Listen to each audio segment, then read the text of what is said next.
it's so tied up. It's so difficult for us because often we can concentrate on the end. You know, we concentrate on the scale, but we really need to concentrate on the steps along the way. If we want to be a closer follower of Jesus, saying we want to be a closer follower of Jesus is not a plan, because everyone would say that here today. But what does a closer follower of Jesus do every day, every step? So it's been a journey for me. It's funny. I made a decision, that I was going to do these things, and I'm not sure if I lost any weight yet, but the other day I was at Co-op, and I parked too close to the car beside me, which I don't know what's wrong with me. I've been doing this lately, and I don't know if my eyes are going or what, but I parked too close to this car, and so I started to get out, and the door was like tight, and so I decided I'm not going to bother moving the car. I'm just gonna get out anyways. So I kind of like held it so I didn't hit the car, got out, but the space was small, so I was like going like this to get out. And right before I got to the end of the car, I was sucked in, and my pants fell all the way to the ground.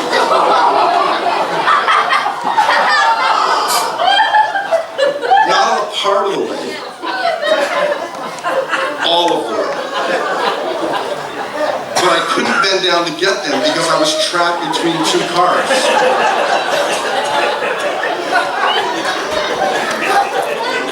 So I was like, and I had to shuffle out to the open so I could pull my pants up. Change is hard.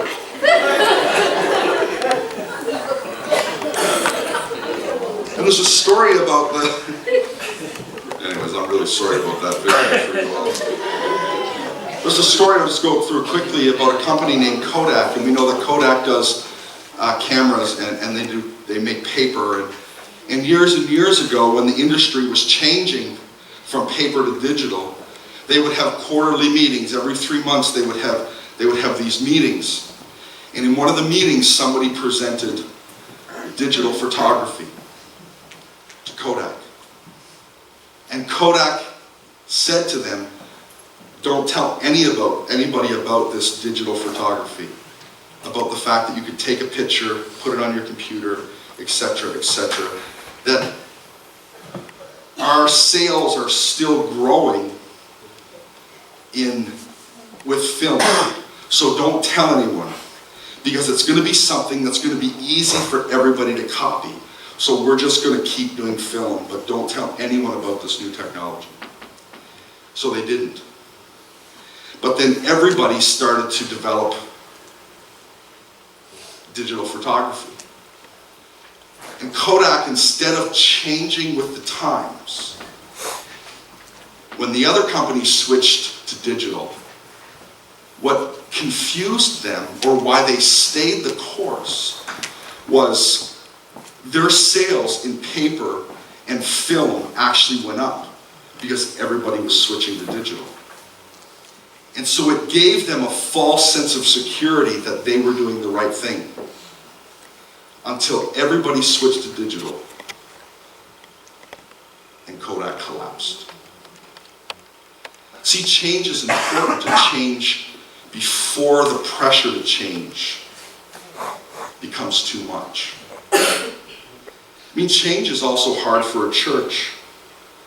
Grace Church, you've been led so well over the years, from Pastor Silas and through all the different pastors and youth pastors. By and large, change is normal at Grace Church. We change the order of service. We sing after, before, no problem. We change around the chairs. You come in and it's around tables or in circles, no problem. We change the decorations, no problem. We put up a pallet wall, no problem. We start doing events that we've never done before, no problem. We stop doing events that we've done for years, no problem. The truth is, Grace Church is very gracious towards change, because they've been led through change a lot over the last 16 years. And as we are a church in 2019, we need to keep this in mind, that change is really important. It's really hard, but it's really important. Paul Borden said this: the church must constantly be changing, but the gospel never changes. It doesn't matter what package church is in. It has changed over the years, but the gospel can never change. We need as a church to keep changing. Why? Because so much is changing around us. Do you know that about 20 years ago, roughly, you had to go to church to hear the gospel? Or a friend would tell you? It's not like that anymore. The digital age has changed us. Every day, people can listen to much better preachers than me. Every day. Not as handsome, but better preachers. Here's what I really believe, and you can disagree with this statement if you would like, but here it is. I believe that we overestimate preaching and we underestimate community. That we overestimate preaching. Listen, preaching is important. God's word transforms us. It really can. But we underestimate the power of community. Because community transforms us. Preaching is important. It changes lives. But we underestimate community.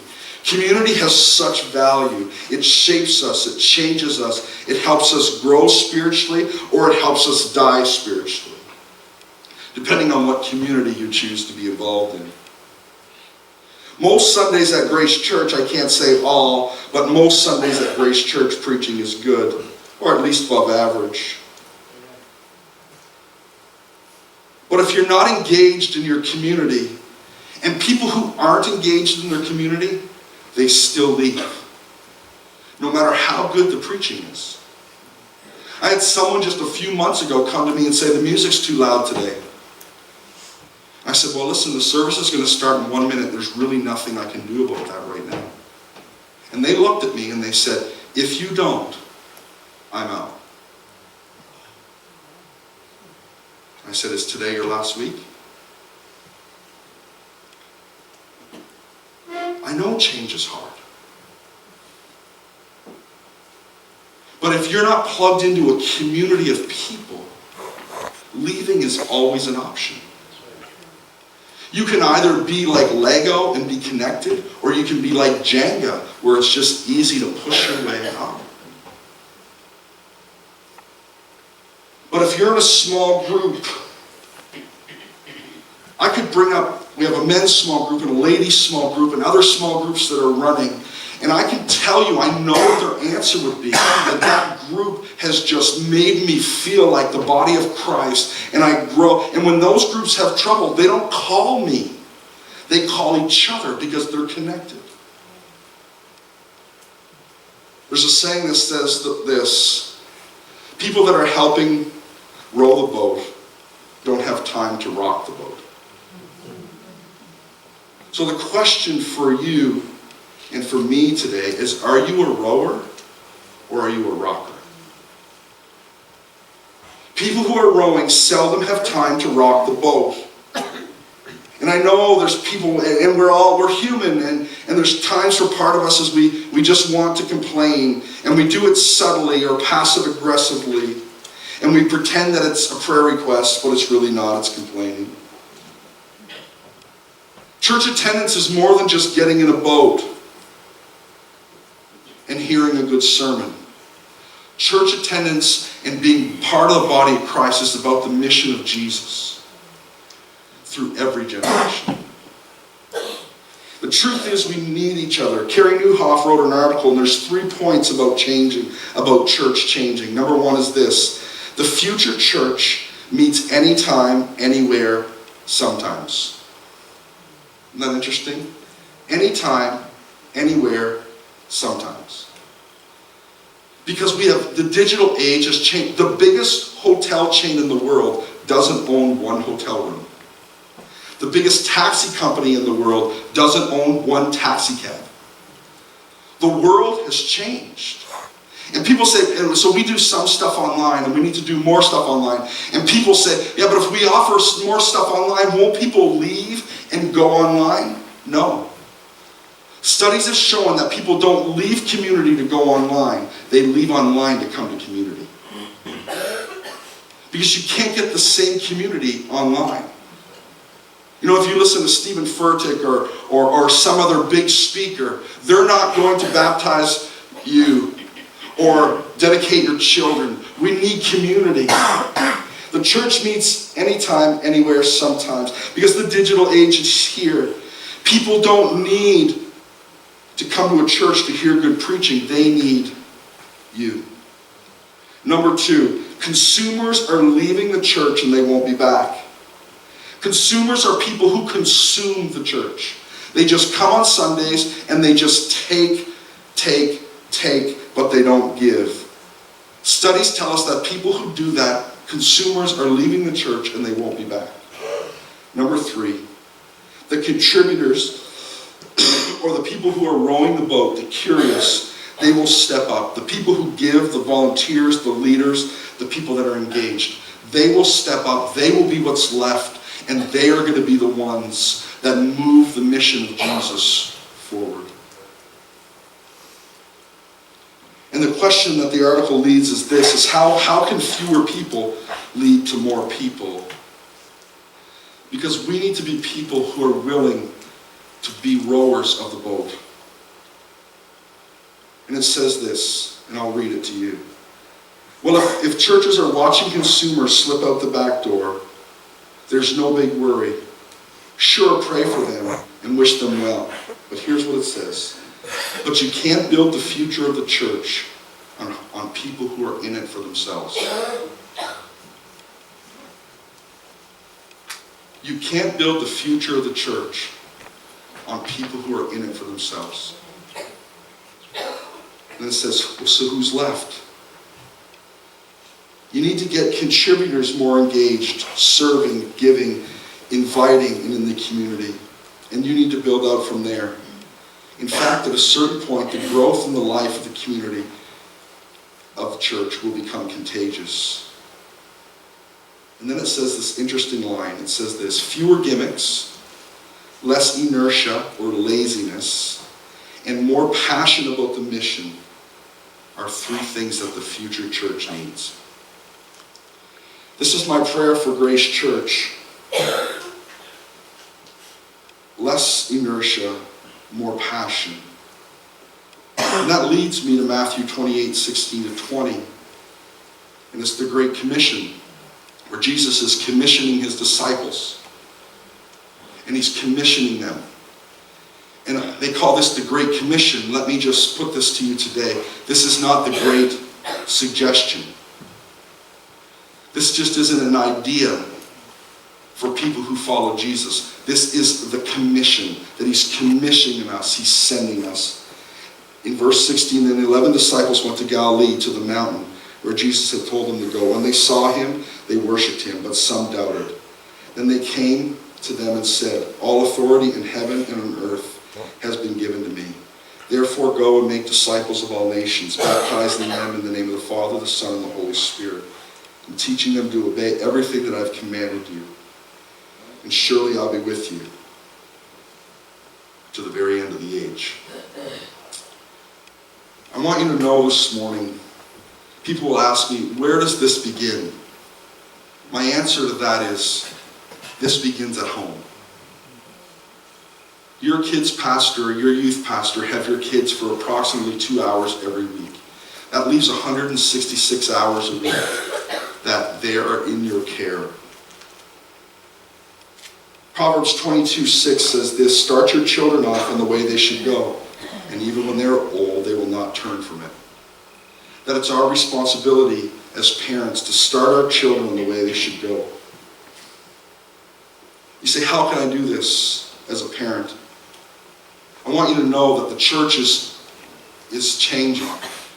And the reason why the church needs to change, because in 20 years from now, Owen Carter is going to be 25. And here's the truth. He will not attend a church that looks like it does today.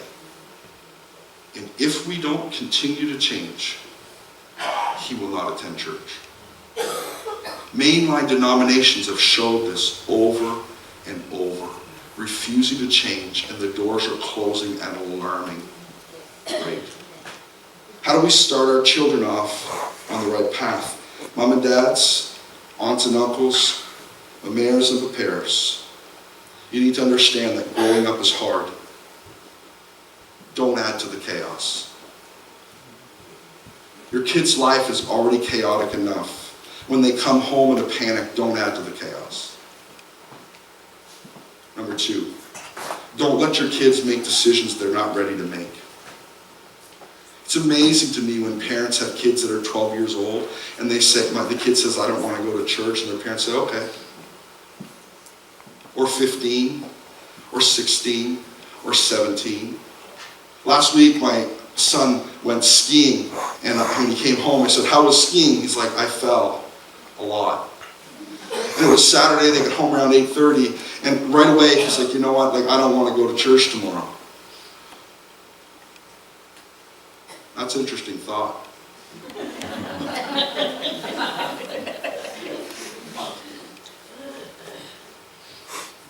As a parent, we owe it to our children to start them off right. You say, I don't want to force my... You cannot trust your kids to make decisions they're not prepared to make. Number 3. Or before we get to number 3, if you really believe that Jesus is the hope of the world, why would you let your children stay away from the house of God? Or church, or Mighty Kids, or Youth Quake? If Jesus is really the hope of the world, why would you let them make that decision? Number 3, if we're going to lead our children in the right way, we need to lead by example. Lead by example. Your kids, my kids, trust me, they don't care what I say. We need to lead by example. Number 4, and this is going to sound really crazy, but let me just unpack it to you for a moment. Stay out of their business. Now, I don't mean you need to stay in their business, like find out what they're watching online and doing online. That's the business you need to stay in. You need to stay in their business about coming to church and all those things. But one of the things that parents do these days is they get into the business of things in kids and their relationships that they have no business getting into. If their kids come home from school and they say, oh, someone bullied me at school, we'll call their parents, we'll Facebook the kid, we'll do any... Here's an idea. Just let the kids figure it out. Most things that kids call bullying is not bullying. Maybe someone was just mean to them. Maybe someone said something, said, I don't want to be your friend. Saying, I don't want to be your friend isn't being bullied. I've had hundreds of people in my life tell me, I don't want to be your friend. We need to let our kids learn and grow and figure out the relationships that they have in their life. Stay out of their business. Stay into their business about God, but just let them. I mean, there's some certain points we need to get involved in things, but really. And then in Matthew 18, Jesus says, someone says to Jesus, who is the greatest in the kingdom of heaven? And he called a little child to them, placed the child among them, and he said, tell you the truth. Unless you change and become like little children, you will never enter the kingdom of heaven. Whoever takes this lowly position of a child is the greatest in the kingdom of heaven. Whoever welcomes such a child in my name welcomes me. And so he's not saying that we need to be childish. He's saying we need to be childlike. And there's a big difference. But then he skips right here and says, if anyone causes one of these little ones, those who believe in me, to stumble. So there's some controversy about if they're talking about people that are young in faith or actually young in years. I would put forward that he's talking about both. If anyone causes one of these little ones to stumble, those who believe in me to stumble. It would be better for them to have a large millstone tied around their neck and be drowned into the depths of the sea. That would have, a millstone would be about a 300-pound rock. So you say that if you lead a kid astray, I would present to you that if you don't do your best to start a kid off on the way they should go, that you'd be just as well to tie a millstone around your neck and go for a swim. For me, those are strong words from Jesus. But for me, it leads us back to, why does Grace Church need to keep changing? Because we live in an ever-changing world. And the reason we need to change is for them. For those that just left the room. That someday, whether that's 5 years from now or 10 years from now, they will look back on today. They will remember that I was important enough to sit in a seat, and my family and my friends to listen and to laugh.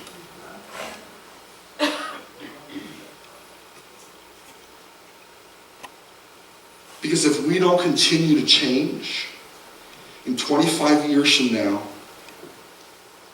we want there to be a Bible-believing church that loves and honors God in Bouctouche. But that's going to take continually changing. We need to be ready to do whatever it takes and to stay on the mission of Jesus. Because a church that is not on the mission of Jesus is a church that is dying.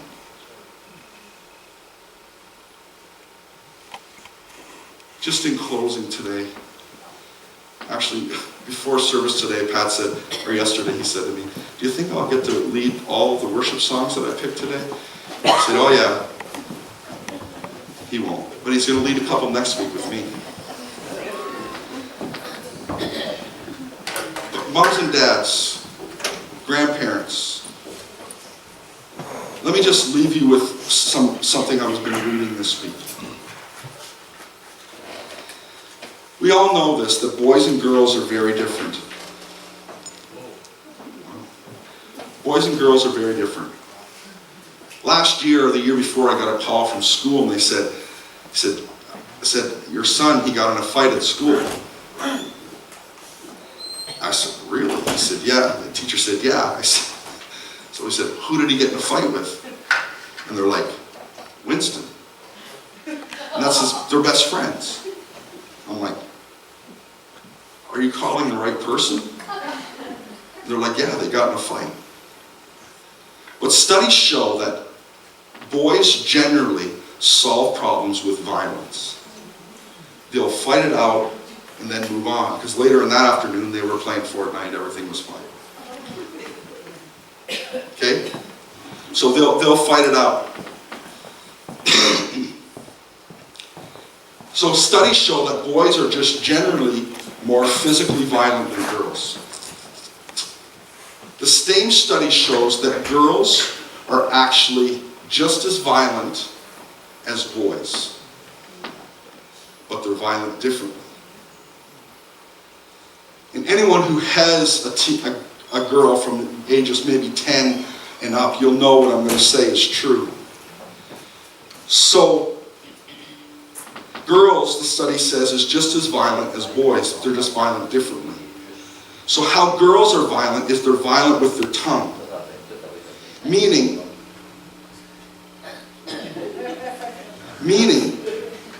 they won't punch you in the face, but they want to ruin your reputation. So they will call you names, they'll call you down, they will bully you verbally with their words. And the study said, but here's the problem. The problem is that 15 years ago, when students, boys and girls, would go home, they would escape the violence. They would have 12 to 15 hours that Johnny or Sally wasn't going to call up Susie and Susie's mom answered the phone and say, "Hey, can I talk to Sally?" And then the mom passed the phone to the little girl and said, "By the way, you're a this and you're a that." That wasn't happening. But the difference now is that there's no safety from the violence.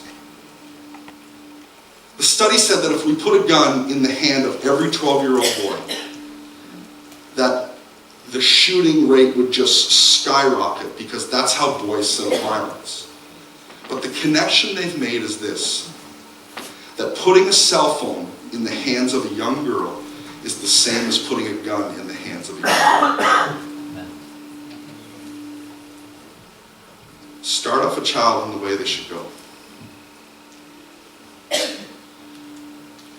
And then they'll say, "Yeah, but kids are just weaker now, they're just this or they're just that." And that theory might seem okay, except the suicide rate with girls between the ages of 10 and 15 is higher than it's ever been, ever, right now. Because in some ways we've weaponized our children. Because now there's no safety. Because now they go home and the violence keeps going. Mums and dads, grandmas and grandpas, train up a child in the way they should go. And this is a wisdom book. It said, and wisdom tells us when they're old, they will not part from it. I challenge you today, Grace Church, that have an open mind towards change. To realize that you are the ones leading your family. In my house, if I take away the internet, it's like I took cocaine away from an addict. I get the exact same response. Do you know why? Because it's the exact same thing. Start off a child in the way they should go. And wisdom tells us when they're old, they will not part from it. I would encourage you today that when change comes to Grace Church, that you think about the church of tomorrow. Because without change, there is no church of tomorrow.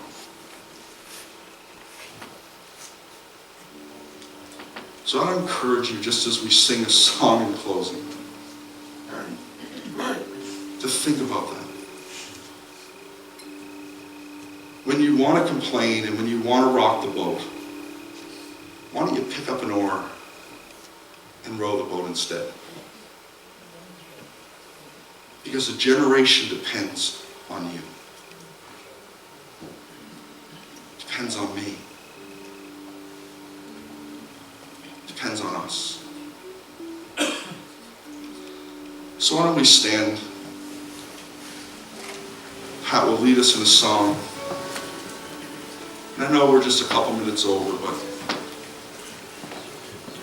just let God speak to your heart. Just let God speak to you. You just say, God, help me be someone who rows the boat. Someone who's willing to change, even if things seem good right now. God, don't let me be like Kodak and get left behind.